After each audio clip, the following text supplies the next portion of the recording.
ತಾಲೂಕಿನ ಒಬ್ರು ದಂಡಾಧಿಕಾರಿಗಳು ಅವ್ರು ಹೀಗೆ ಮಾಡೋದು ಸರಿನಾ? ನಾನು ಕೊಟ್ಟ ನಂತರ, ನಾವು ಮನವಿ ಕೊಟ್ಟ ನಂತರ 13ನೇ ತಾರೀಕಿಗೆ ನಾನು ಫೋನ್ ಮಾಡಿದ್ದೀನಿ ಅವರಿಗೆ 3 ಗಂಟೆಗೆ. 13/4/2026 ತಹಶೀಲ್ದಾರಿಗೆ ಫೋನ್ ಮಾಡಿದ್ದೀನಿ. ಸರ್, ಹಿಂದೂ ಜಾಗರಣ ವೇದಿಕೆಯಿಂದ ನೀವು ಮನವಿ ಕೊಟ್ಟಿದ್ದೇವೆ, ಏನಾಯ್ತು ಹೇಳಿದ್ರೆ ಇಲ್ಲ ಅಂತ. ಅವತ್ತು ಹೇಳಿದ್ದೇನಪ್ಪ ಅಂತಂದ್ರೆ ಎನ್ಕ್ವೈರಿ ಮಾಡ್ಲಿಕ್ಕೆ ಹೇಳಿದ್ದೀನಿ ಅಂತ ಹೇಳಿದ್ರು. ಆದ್ರೆ ತಹಶೀಲ್ದಾರೇ ಈ ರೀತಿ ಸುಳ್ಳು ಹೇಳಿದ್ರೆ ನಮ್ಮ ತಾಲೂಕಿನ ಪರಿಸ್ಥಿತಿ, ಕಾನೂನು ಸುವ್ಯವಸ್ಥಿನ ಪರಿಸ್ಥಿತಿ ಏನಾಗಿದೆ ಇವತ್ತು? ಯಾಕೆ ತಹಶೀಲ್ದಾರ್ ಆದಂತವರೇ ಸುಳ್ಳು ಹೇಳಿದ್ರು? ನಾನು ಫೋನ್ ಮಾಡಿದ್ದು ಟೈಮು ಮತ್ತು ಡೇಟು ಎಲ್ಲದೂ ಇದೆ.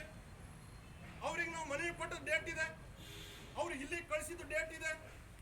ಆದ್ರೆ 18ನೇ ತಾರೀಕು ಸಂಜೆಗೆ ಅವ್ರು ಪ್ಯೂನ್ ಹತ್ರ ಕಳಿಸ್ಬಿಡ್ತಾರೆ, ನಾವು ಕೊಟ್ಟಿರುವಂಥ ಮನವಿಯನ್ನ ಇದನ್ನ ಎನ್ಕ್ವೈರಿ ಮಾಡ್ರಿ ಅಂತೇಳಿ. 15 ದಿವಸ ಬೇಕಾ ಸ್ವಾಮಿ ಅಲ್ಲಿಂದ ಅಲ್ಲಿ ಕಳಿಸ್ಲಿಕ್ಕೆ? ಆದ್ರೆ ಇವ್ರ ಉದ್ದೇಶ ಏನಿದೆ? ಇದು ಮುಚ್ಚಾಕುವಂತ ಪ್ರಯತ್ನ ತಹಸೀಲ್ದಾರಿಂದ ಹಿಡಿದು ಸಿಪಿಐ ತನಕ ಬಂದಿದೆ. ಇನ್ನು ಯಾಕೆ ನಾವು ತಾಳ್ಮೆಯಿಂದ ಇರಬೇಕು?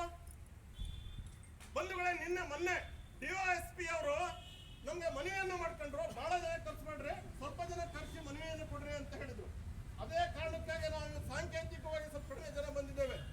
ಆದ್ರೆ ಇದು ಎನ್ಕ್ವೈರಿ ಆಗಿ ಆ ತಪ್ಪಿತಸ್ಥನ ಅವನ ಫೋನ್ ನಂಬರ್ ಅನ್ನ ಹಿಡಿದು FSL ರಿಪೋರ್ಟ್ ಬರೆದೋಗಿ ಅವನು ಎನ್ಕ್ವೈರಿ ಮಾಡಿ ಅವನು ಶಿಕ್ಷೆ ಆಗದೇ ಇದ್ರೆ ಮುಂದಿನ ದಿನದಲ್ಲಿ 1 ವಾರದ ಒಳಗೆ ನಾವು ಸಿದ್ದಾಪುರವನ್ನು ಬಂದ್ ಕರೆ ಕೊಟ್ಟು ಬೃಹತ್ ಪ್ರತಿಭಟನೆಯನ್ನು ತಾಲೂಕಿನಾದ್ಯಂತ ಮಾಡ್ತೇವೆ.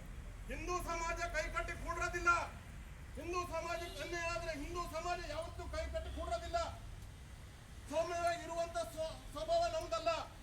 ಹಿಂದಿನ ಘಟನೆ ಬಹಳಷ್ಟು ನೆನಪಿದೆ. ಅದು ಮುಂದೆ ಆಗಬಾರ್ದು ಅಂತಾದ್ರೆ ಸಿದ್ದಾಪುರ ಪೊಲೀಸ್ ಇಲಾಖೆ ಪ್ರತಿಯೊಂದು ಸಾವಿನಲ್ಲೂ ಅದನ್ನ ಸತ್ಯಾಂಶವನ್ನು ಹಿಡಿದು ತಪ್ಪಿತಸ್ಥರಿಗೆ ದಂಡ ಶಿಕ್ಷೆ ಆಗದೇ ಇದ್ರೆ ನಾವು ಪುನಃ ಮತ್ತೆ ಸಿದ್ದಾಪುರವನ್ನು ಬಂದ್ ಕರೆ ಕೊಟ್ಟು ನಾವು ಪ್ರತಿಭಟನೆಯನ್ನು ಮಾಡಿ ಬಿಸಿ ಮುಡಿಸುವಂತ ಕೆಲಸ ಮಾಡಿ ನ್ಯಾಯ ಕೊಡಿಸುವಂತ ಕೆಲಸ ಮಾಡ್ತೀವಿ. ವಿಶೇಷವಾಗಿ ತನಿಖಾ ತಂಡವನ್ನು ಸಿದ್ದಾಪುರಕ್ಕೆ ನೇಮಿಸಬೇಕು.